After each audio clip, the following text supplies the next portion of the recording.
মালদা শহরে আছি এই মুহূর্তে। এই হার্ড ওয়ার্কিং দিদিভাইকে দেখতে পারলাম যে মোমোর দোকান চালাচ্ছে। দিদিভাই কেমন আছেন?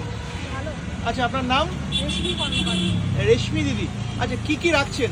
আমার এখানে চিকেন ভেজ পাওয়া যাচ্ছে আপাতত। আচ্ছা, চিকেন মোমো, ভেজ মোমো, দাম কত রয়েছে? চিকেন 60 টাকা, ভেজ 30 টাকা। 60 টাকায় কয় পিস? 8 পিস।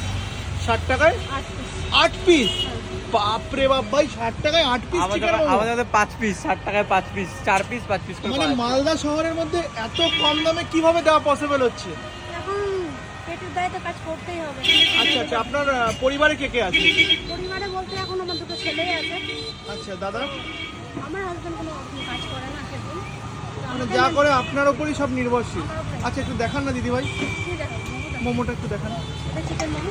চিকেন মোমো এইগুলোই 8 পিস? হ্যাঁ, কত দাম? এটা চিকেন মোমো তোমার 8 পিস 60 টাকা। 8 পিস 60 টাকা। এবার ভেজ মোমো আছে তাই তো?